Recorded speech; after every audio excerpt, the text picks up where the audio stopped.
All right, welcome welcome everyone to our Friday Health Talk. And I am your moderator, Ted Williams. Our producer, host, Dr. Tanya Roberson, is going to introduce us to our conversation today, which I am always excited to have these conversations.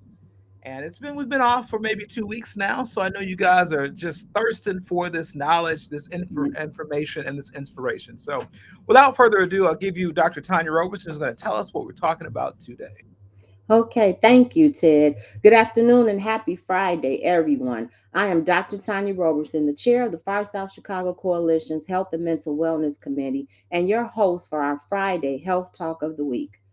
The Far South Chicago Coalition is comprised of caring community leaders, business owners, and engaged residents working together to make a change and to create a thriving community. And with your help, the Far South Chicago Coalition has created 9 key focus areas that has helped us to create the Far South Chicago Quality of Life Plan.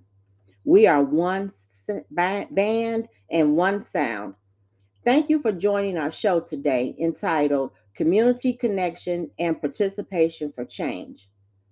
April is actually National Minority Health Month, and this is a time to raise awareness about the health disparities that continue to affect our people and our communities from racial to ethnic minority groups and encourage action through health education, early detection, and control of disease complications.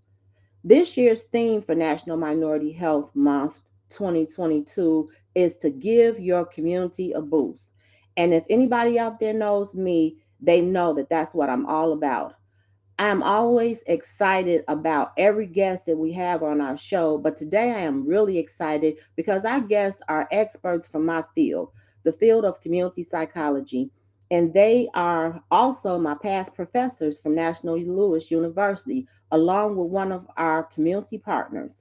And today they're going to have a candid conversation about what is a community psychologist and what do community psychologists do and why their partnerships with community are vital in order to do good in our community, to serve our community, and help them to stay safe and healthy. So, with no further ado, I'll turn it over now to our moderator, Mr. Ted Williams III, who will introduce our guest. Thank you so much, Dr. Roberson. Once again, you always bring us such wonderful guests and great topics. So, happy Good Friday, everyone. It is Good Friday. Can you believe it? Like, it's such a wonderful time. Normally, Good Friday, it's a little warmer. I don't know what is going on in Chicago, everyone. It is still cold outside. I'm like, what? Are we waiting till June now to get warm weather? I thought we might around April be able to have good weather around April, but the show is not about this, so I digress.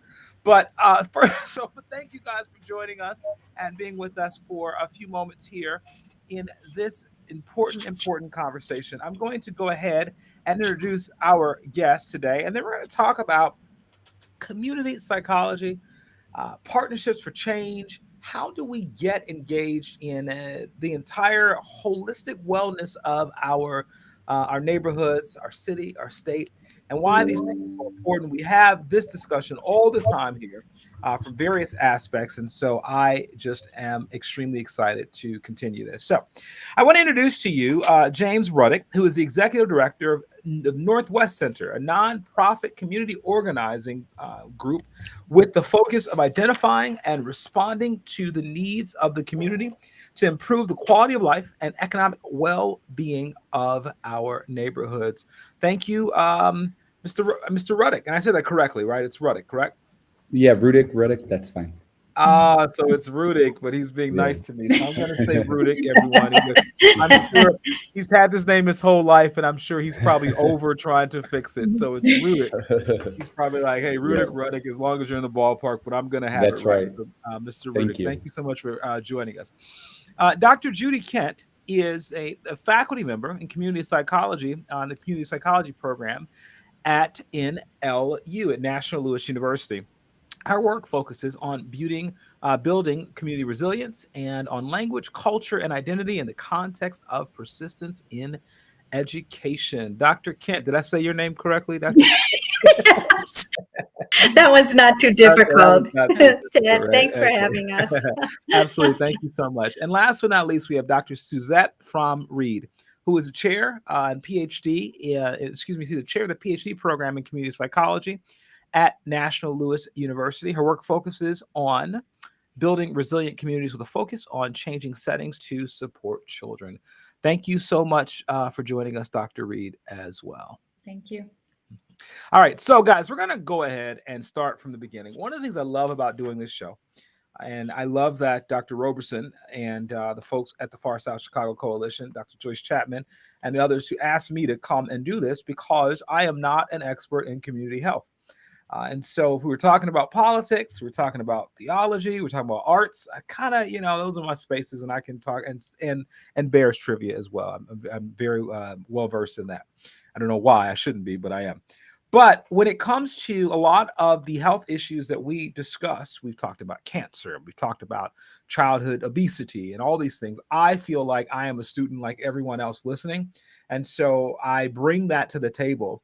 I don't really know much other than what I've read in preparation for the show about community psychology.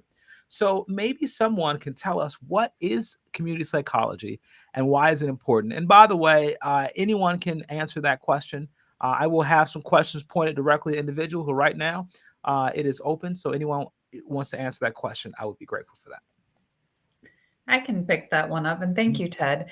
So you made me think of this as we were chatting earlier. What brought me to the field? What brought me to the field? I started out pre-law because I wanted to create change and I wanted to save all the wrongfully convicted people. And the more I got involved in the community, I realized, well, sometimes people are making decisions that might not be the best decisions. So I started, what else can we do? We need to change the setting so that people make better decisions. And then I did what most do in psychology. I go down the path of, well, we'll counsel everybody. And after doing that for a couple of years, you realize, well, their problems are more than their own mental health, which is a concern, and we need counselors. But sometimes the settings are the problem, the school setting, the community setting, the laws, the policies. And if we can focus a little bit more on building supportive environments, then we might not change poverty next week, but we might be able to help children get a leg up and move past that. So for me, community psychology, long answer to get to that, is more about the approach of not looking at the individual and saying, we need to change you. You're not eating right. You're not doing this. And changing the settings in which they live and breathe in so that all of us can thrive in those settings. Right. Thank you. And I'll pick up on that if I can. As I came into the field, it's a perfect example of how interdisciplinary community psychology is. I have a bachelor's and a master's in French.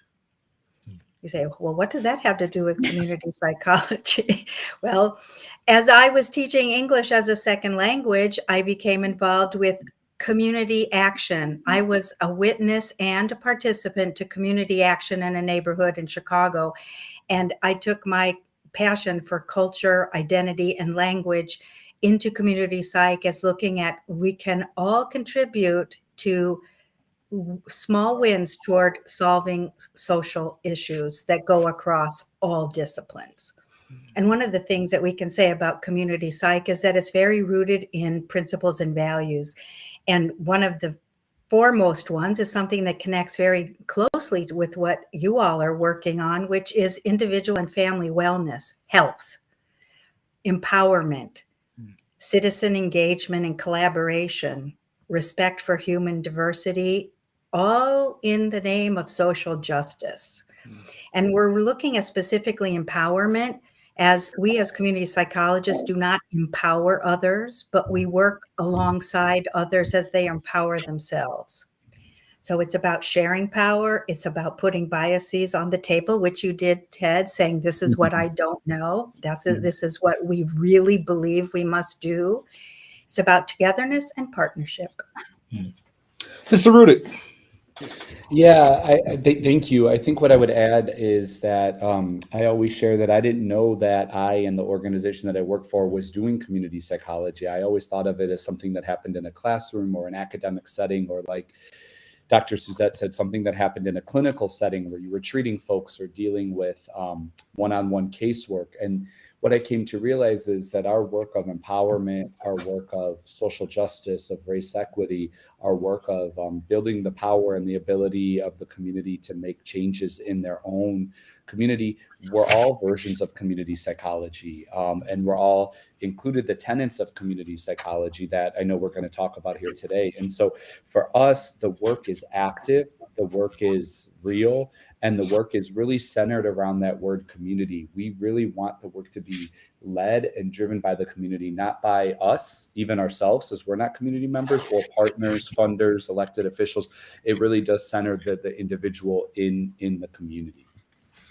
Fantastic. Thank you so much. So let us talk about some specifics in terms of what it is that you do.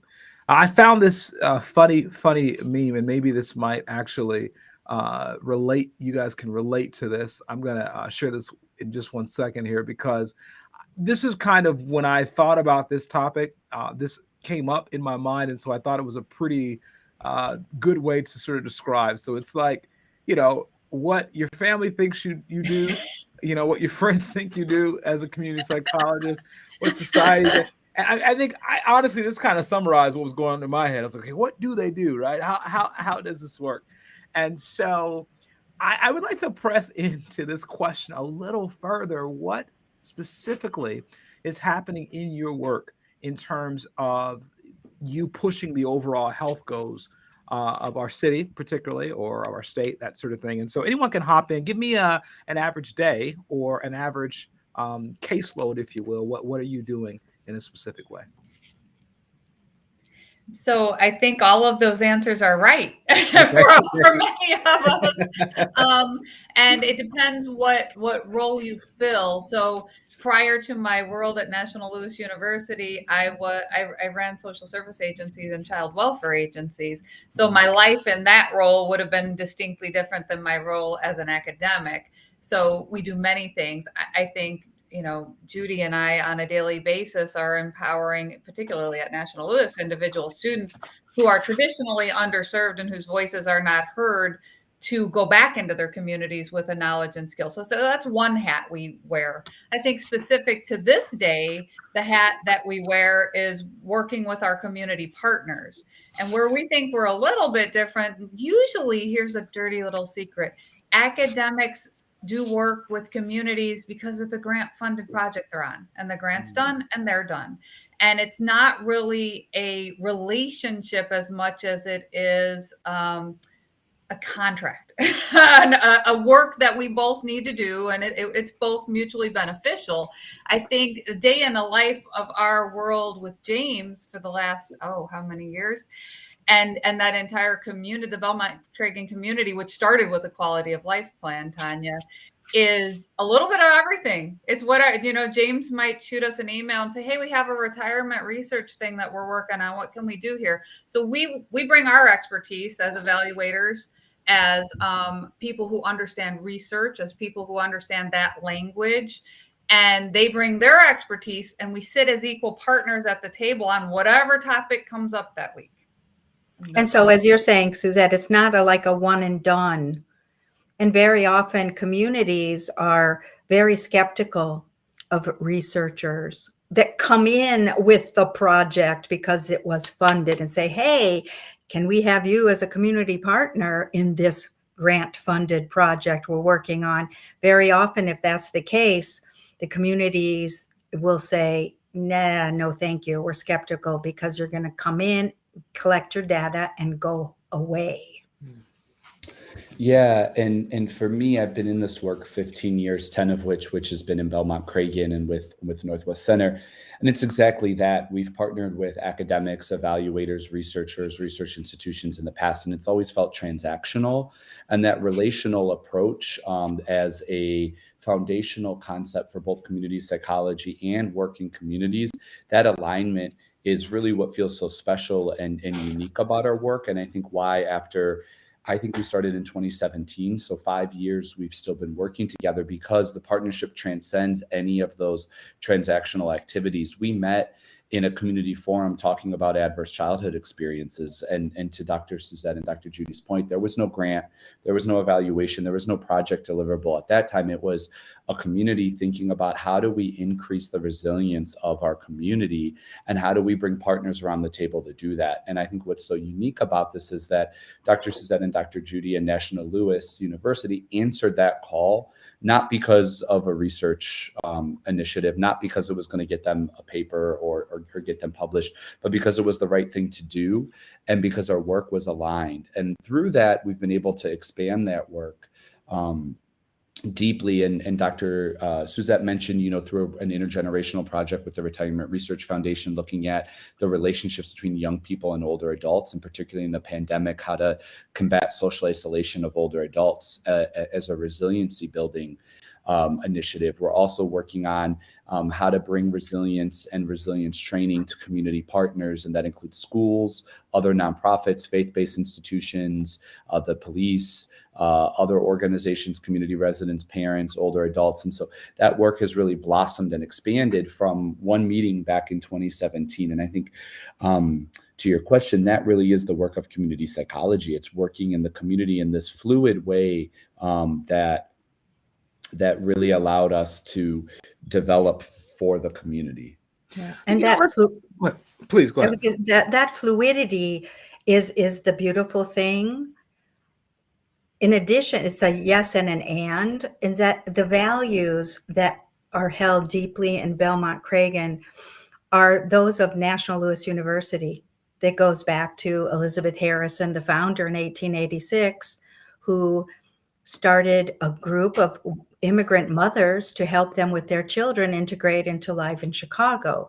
It is about serving the underrepresented individuals. And also we prepare our students through a very committed mission to becoming change agents in their own communities once they get their degrees from NLU. So that community engagement is a really strong bond that we see in Belmont Cragen and that we're encouraged to work on as faculty and community members at NLU.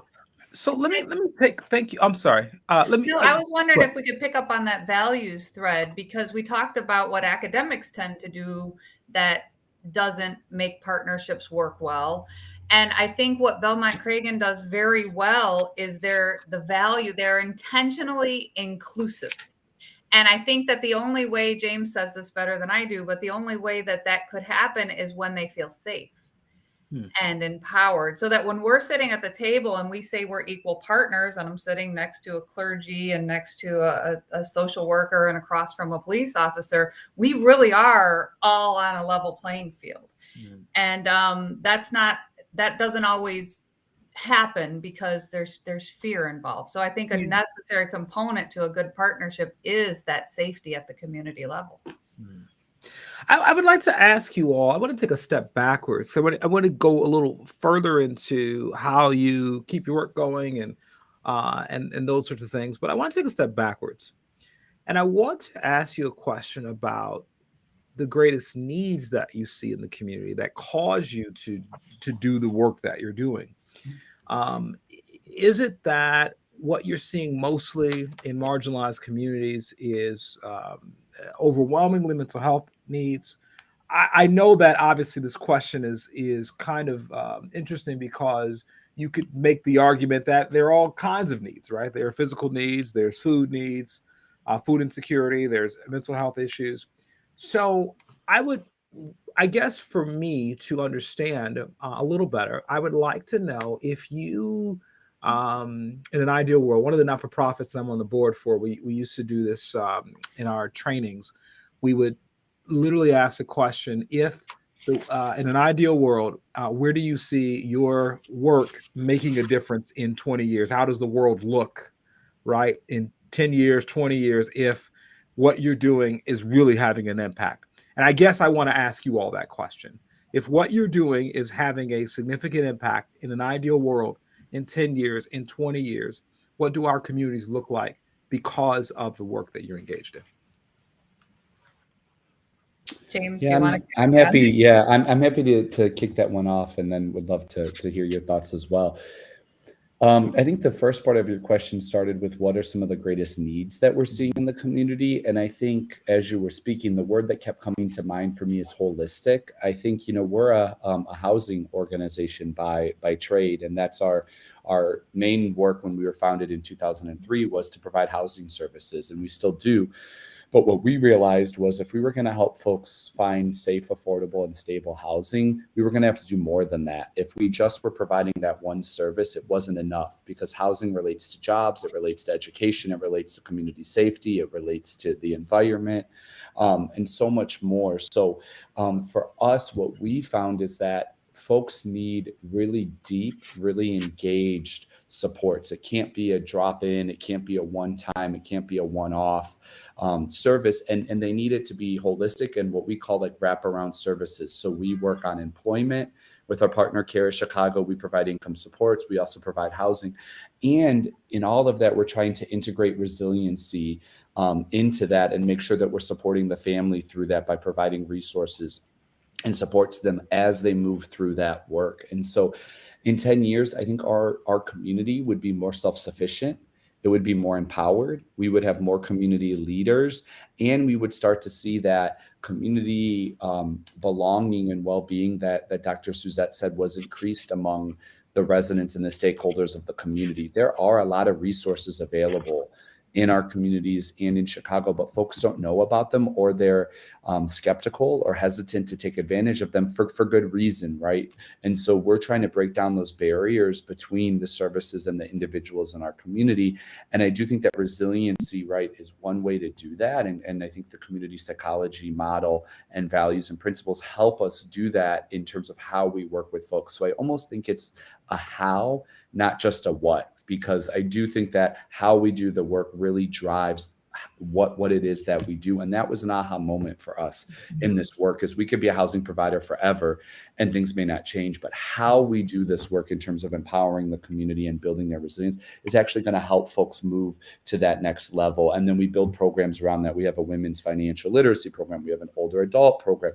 All of that's great. But if we're not building the resiliency by doing that, then I don't think we're going to see the outcomes that we're looking for in 10 or 20 years with more affordable housing, more folks owning homes, more jobs, more security and safety and belonging for families. One of the things you say, James, I think is really pivotal when you say is the how, and I'm connecting that to your description of wraparound services.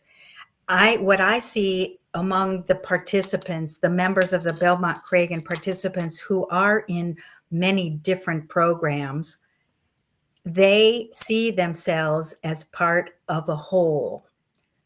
They're empowering themselves and they fit. And this is one of the things that we talk about in community psychology, is the importance of sense of community. So again, the individual in context is empowered and continues to pass it forward and to bring others in to become empowered.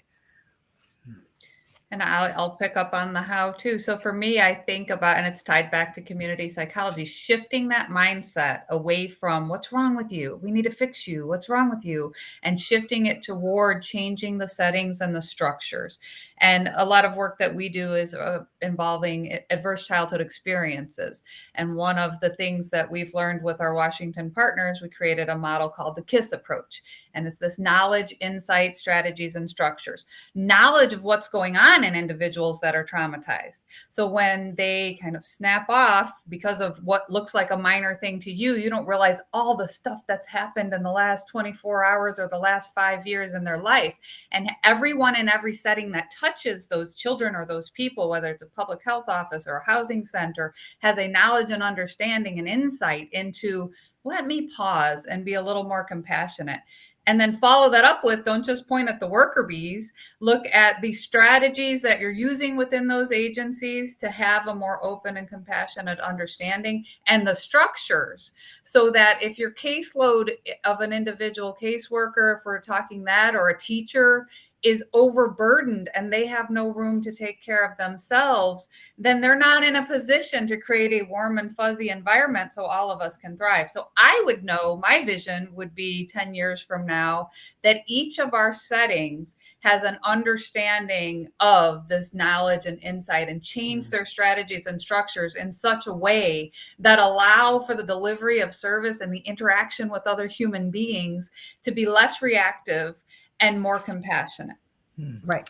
And in addition to that, I would just say that we Sure. as faculty, I mean, we can look forward and say the students that we have the honor of training are out there to make positive change. So we pay that forward.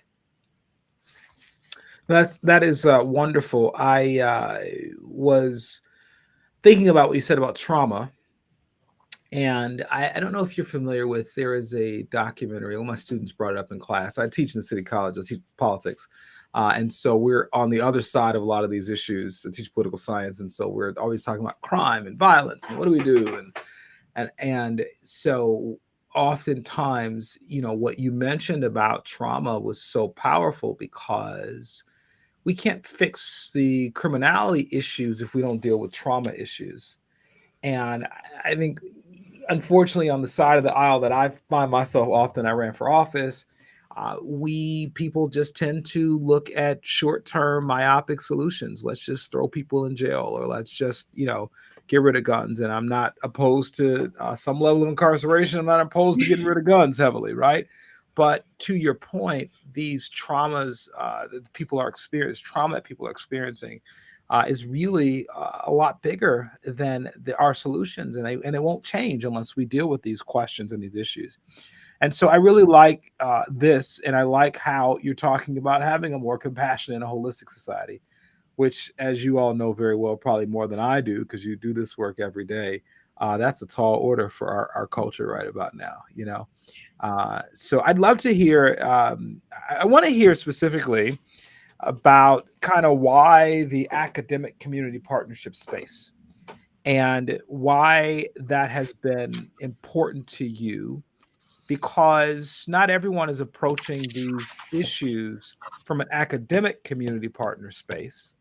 And I would like to know why that has been sort of the thing that you do, your superpower in this work, if you will. Yeah, why? Well, mine's easy, because I started off working in community-based agencies at the local and national level, and I swore off academia. I wasn't going into that world at all. And then when National Lewis came along and said, they have this 130 years of these missions and principles that fit so well with my field of community psychology, empowerment and access to individuals that don't tend to have it, it was kind of easy. So I was already a non-academic, if you will. But the benefit that we have, let's take that back to the systems. What can we do to change a system to create change in individuals? So if you want academics to perform differently, create a system that values community engagement, and National Lewis does. So we are lucky to be in a setting that, as opposed to publish or perish and fight for the next grant, we're in a setting that values teaching, access, empowerment, and community engagement. So it kind of is a little easy win for us, I think, Judy. Yeah, I would say, hey, and I would say I grew up as a faculty at National Louis. I joined a long time ago, and over different chapters of my life at NLU, I'm really happy to say that what Suzette, you're saying about the commitment to community engagement and social justice has always been part of our culture. So it's been easy. It's been easy in that way. Yeah. As the non-academic in the room, though, in my other life, I also do adjunct teach at DePaul. I think for us, we think of academic partners as being additive to our work, specifically around being able to bring in resources that we may not have as an organization and be able to provide expertise that we also may not have. With that said, though, there really is a hesitancy on our part to have folks come in from the ivory tower and think that they know our community or they know what's best better than the folks with lived experience. And as you've heard over the last half hour or so, Dr. Suzette and Dr. Judy are just the opposite of that, right? They've been able to come in and listen. They see themselves as equals with folks in the community, and they've been able to center the community's voice and experience in developing a plan for resilience while also bringing in the science, the neuroscience, bringing in the literature and the scholarship behind it, and training us. I'm happy to say that all of the staff at Northwest Center, all 40 of our employees, have been trained on the Community Resilience Initiative, CRI training. And that partially was due to Suzette and Judy training us and bringing that resource to us. But again, they didn't drop in and say, this is what you have to do and this is how you have to do it. Instead, they bring resources, and it's always additive, right? It doesn't feel like extra work. It doesn't feel like we're being told to do something, but instead it feels like they're building us up, right? And they're supporting us, and they're building the ecosystem that, quite honestly, we all need to be a part of if things are going to get better, if things are going to change in communities. I always say there's enough work for all of us to do work and then some. So we can't be competing against one another or trying to tackle different or competing aims or objectives. And so I would say the alignment that we see as one of our core values, as well as equity, feels paramount to the work that we're doing. One of the things I would add here is that it's I think it's very community dependent, because I personally have, working with other communities, have found a distinct difference in Belmont-Cragen, as I don't look like everyone who sits around the table and the community members, but I have felt a distinct welcome and have always felt that. That is not to be taken lightly, I don't think. And I have been accepted as a committed ally. That is wonderful. What is some of the more? This is a tough question, but I'll ask it anyway, and you can feel free to answer however you like. What are your frustrations in the work that you do? What would you hope would change? What are some of the more challenging parts of your work that make it difficult to do what you do every day? I'm going to toss that to James starting, Yeah, because I'm thinking we could answer this, but COVID just impacted everything. And Sure. I don't even know that we've kept up with James and all the whirlwind that's happened. We haven't seen James for more than 2 years in person. There's the answer. Yeah.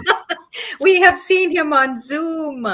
Wow. Yeah, thank you. I'm happy to start us off and would love to hear from others as well. I think, outside of COVID as clearly an obvious answer that's, added so much trauma to our work, and I think in some ways rolled back some of the progress and gains that we've seen and just made life challenging. A lot of our work, and I think to the quality of life plan that South mentioned, that we have a quality of life plan. So much of our work is around planning and visioning, and that's really hard to do in the middle of crisis and a pandemic. So it's also felt like that work for us has felt paused because of really the immediate need in terms of saving lives through COVID testing and vaccinations, and that's taken up so much of our work.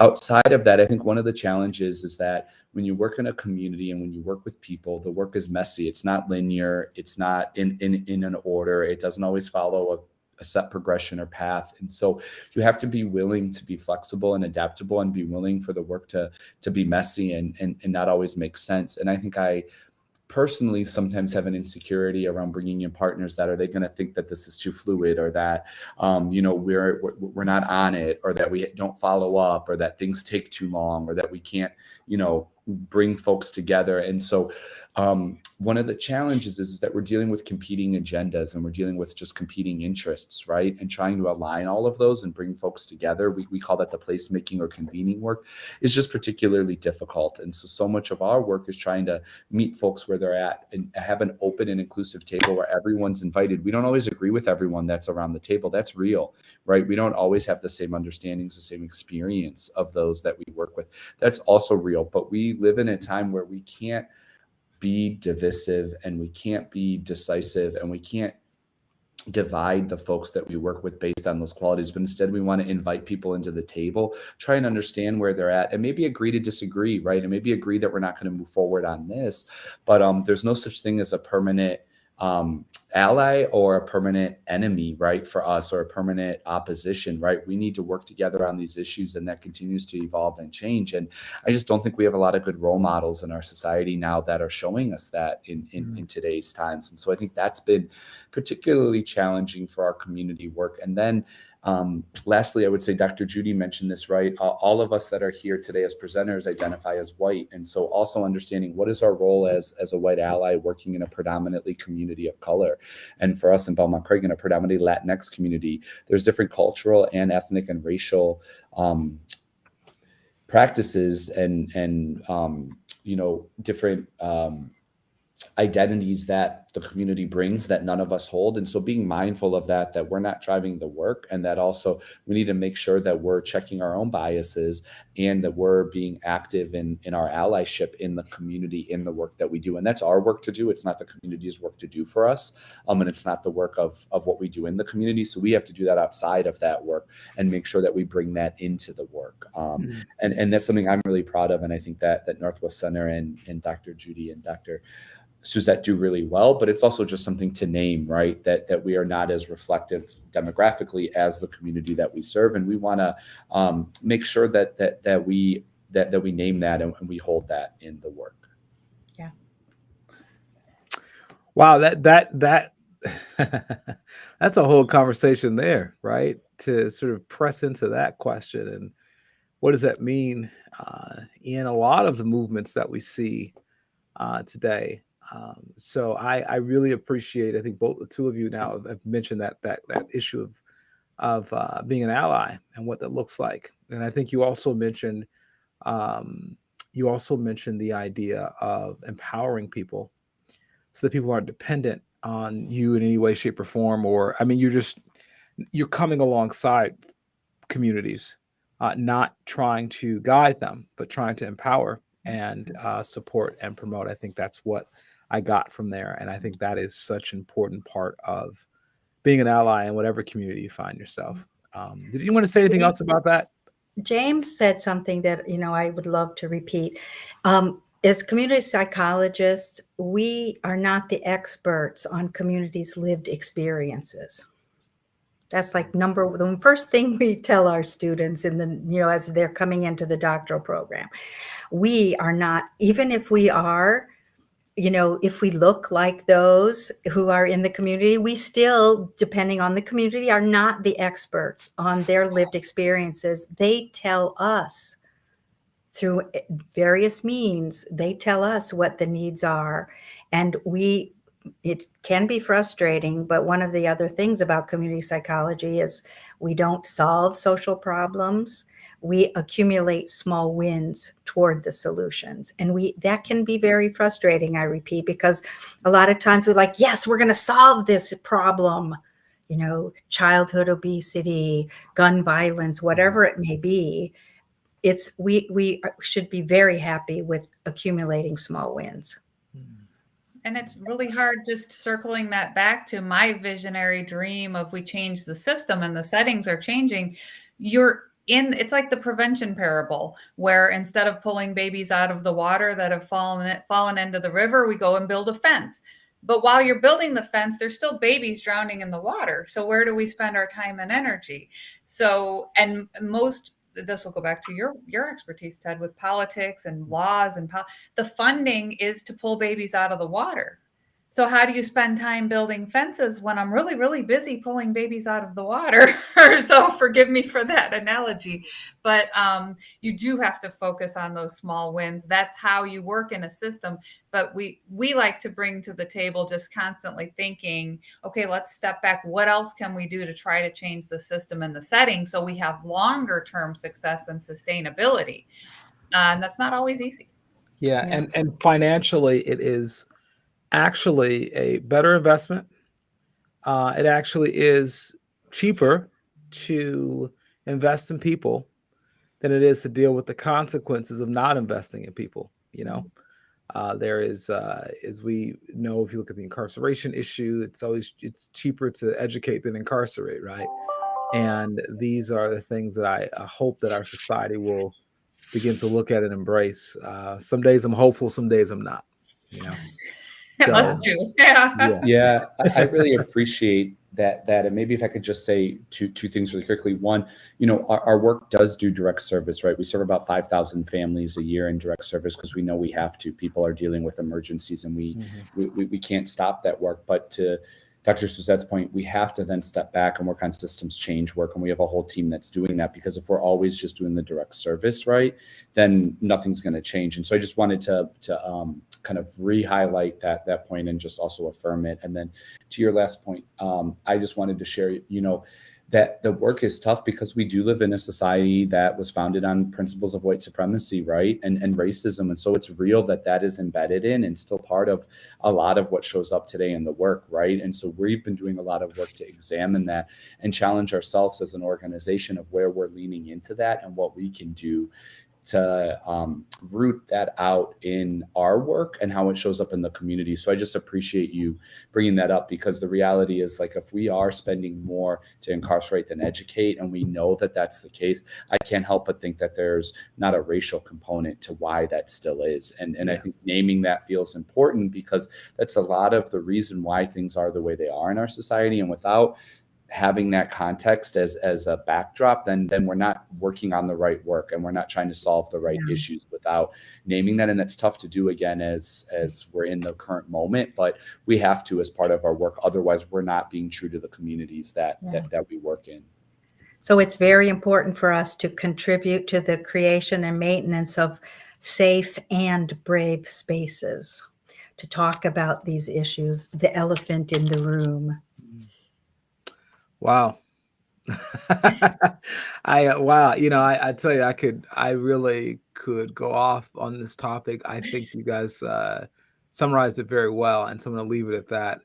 But I appreciate the acknowledgement of it, because it really is at the core of so many of our issues in this nation.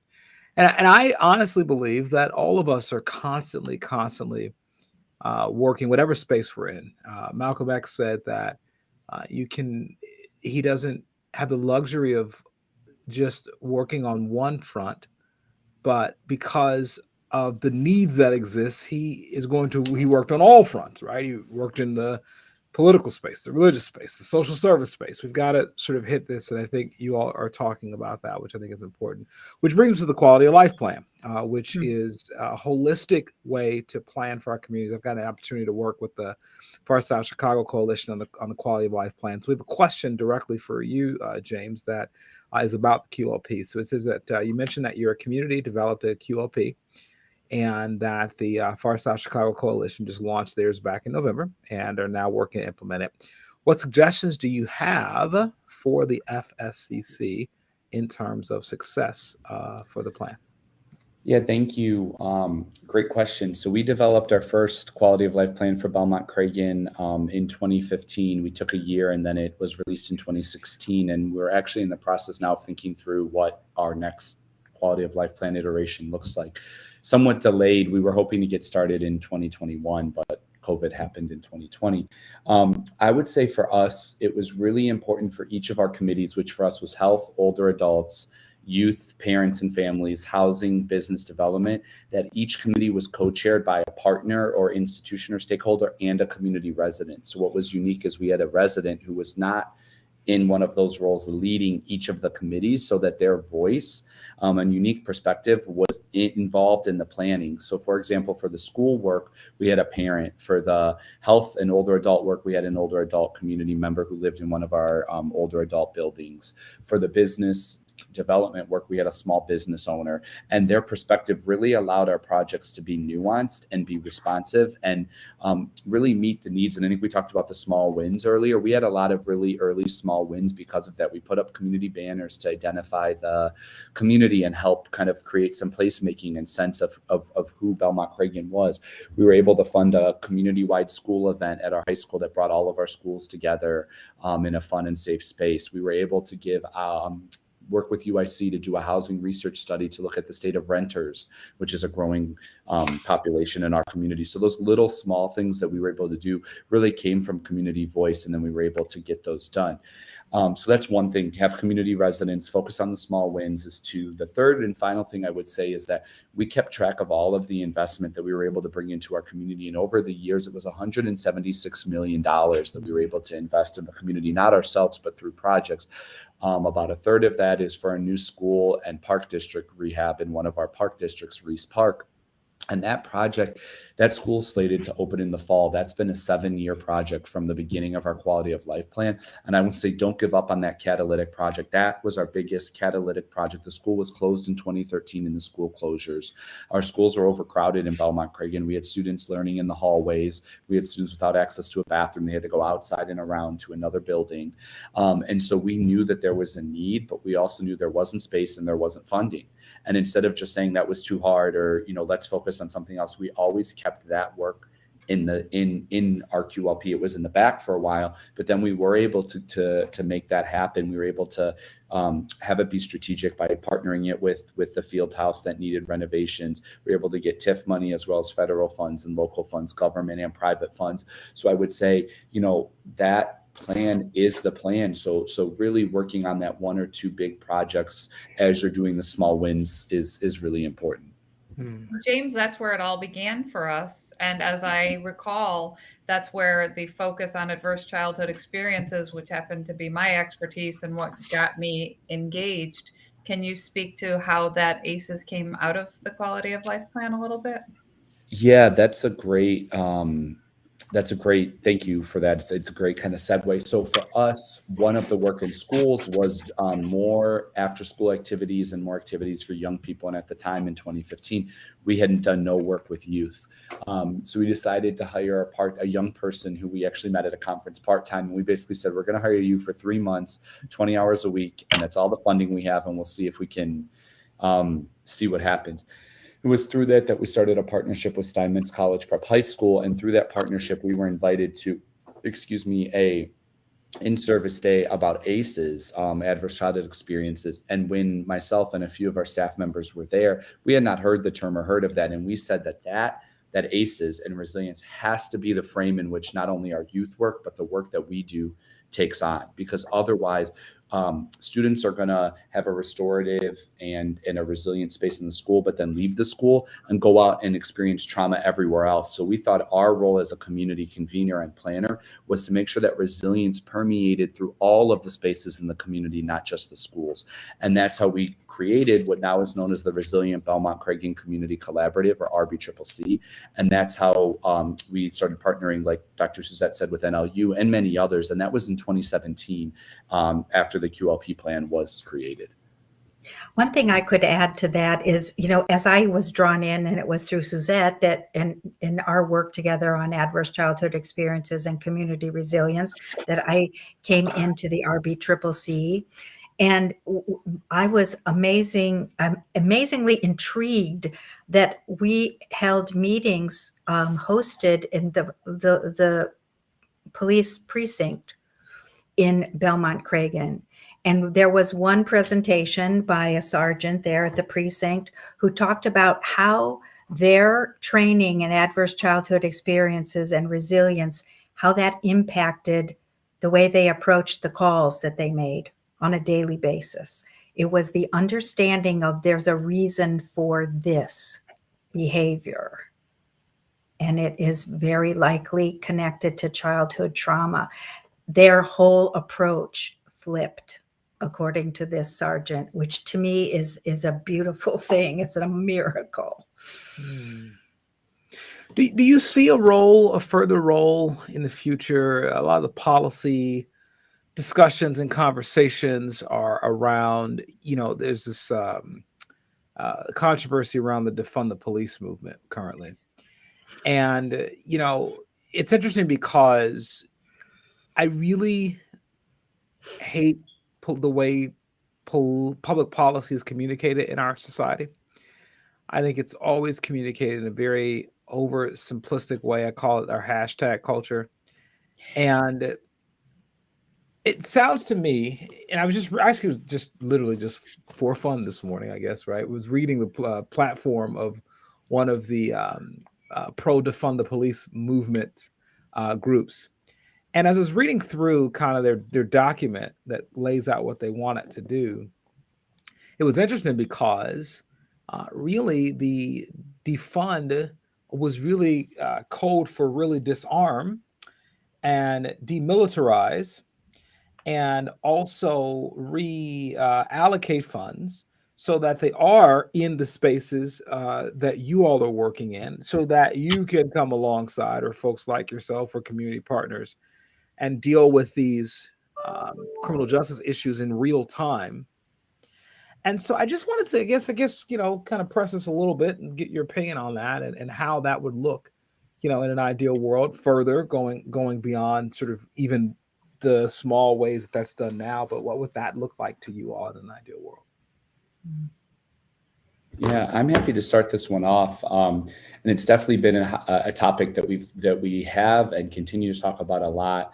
And maybe just a couple framing comments for us as an organization. One of our values as an organization, again, something I think as someone who doesn't live in the community and again, is a white male, is we can't move ahead of the community and where they're at. So a lot of our work is around holding space, talking to residents, having community tables, educating folks, and hearing from folks. We work with a lot of young people, and one of the things that we've tried to do is get police officers out of schools, right? That's something that we do think is that armed, police officers greeting young people as they go into schools.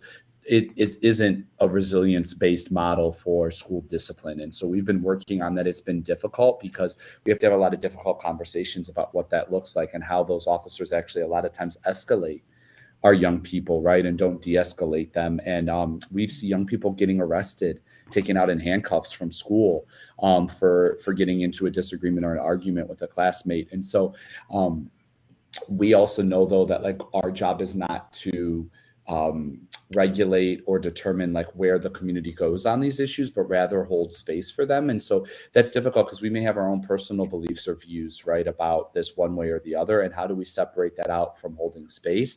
And also, challenging folks to think differently or deeply about these topics and these issues. So that's one. I think two, one of our values at our organization is racial equity. And if we really are going to espouse that as a value, then we really do have to re-examine and look at the role of the police in our community. And I think doing things like training them on resilience and trying to disarm them and trying to get the police to respond to things differently is a way of looking at racial equity in our community. It's also tough because when we're fighting for money for the school or for the park or for projects, bike lanes, and the city says, or whoever says they don't have money, yet the police budget's increasing, that's tough, right? And that is a values-based budget question that becomes who makes those decisions, right? And who decides that we're putting more money towards police and not using that money toward things that the community would actually like to see it invested in. And that is one area, again, where we work really closely with the community to try and change the way in which funding is structured for police. One of the things that as I'm listening, James, I'm thinking one of the roles of a community psychologist is to sit at the table and try to help the group in whatever way, moving along with the needs of the group and the will of the group, to understand as many different angles of a problem, a social issue, as we can imagine. And that means we have to do that first. So I always tell my students, okay, we have to try to see every angle there can possibly be to a social issue, and then we have to help others understand that as well. And connected with this topic of law enforcement, I'm really happy to say that some of our doctoral students are working on law enforcement and connections in the community. And this is a step forward, I think. And we have perceptions of law enforcement that may be very particular and interesting to share with the community. And oftentimes we think, it's us against them. And, that's something, James, you mentioned that before. It isn't that. We're working together. And Ted, you touched on a small win. We do live in a hashtag nation, but it would be our job to let's step beyond that. I teach quantitative research methods all the time, and I'm like, there's so many ifs, ands, and buts under this condition and that condition, and just having people pause and think through that. Well, what does that mean? Let's take it that next step. Let's look at the bigger picture, because everything isn't a 30-second soundbite. So let's take some time and explore that a little bit further. They're very, very good. Well, I just want to thank you all so much for coming. Thank you.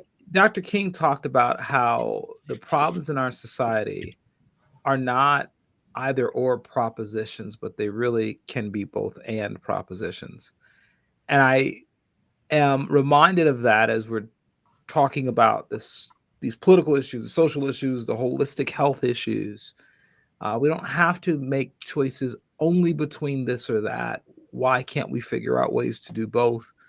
And once again, I think if maybe the cooler heads in the room will prevail, the adults in the room, folks like yourself who are on the ground and who are either, well, you guys are both, right? You guys are on the ground and in academia, which I think are actually very important.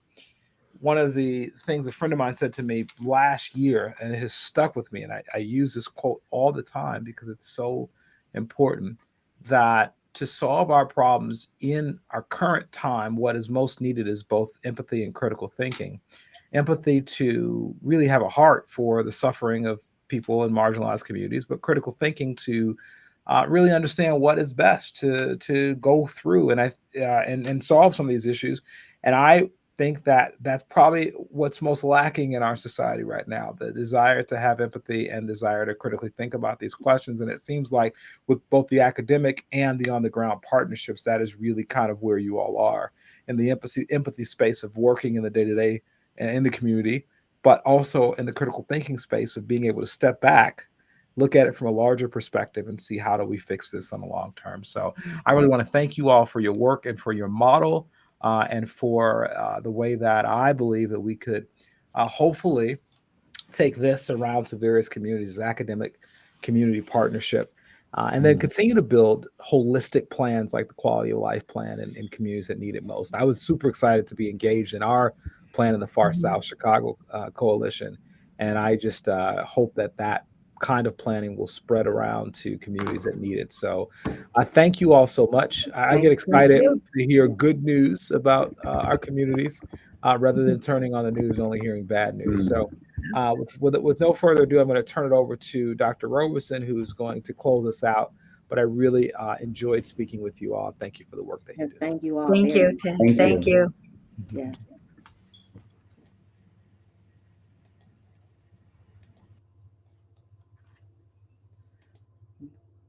Wow, what an excellent show. And I want to give a special thanks to our wonderful guests. We will definitely have to have them back because academic community partnership is vital to improve the holistic health of our communities. And we can never learn too much about that. I'm hoping that after tuning into our show today that you gained an appreciation for the field of community psychology and for the valuable roles community psychologists play right in your communities. Community psychologists are concerned about the relationships of the individuals in the community and society and aim to affect social change in broad setting, preferably as prevention. We know that community is at the heart of any community work and the community is needed to be included at the inception. So, listeners, thank you for joining us. And remember, we want to hear from you. We want to invite all of our guests to contact the Far South Chicago Coalition. If you have been influenced by our show or have any comments or questions, please call us, visit our Facebook page, like us, and even request a show topic that you would like to learn more about.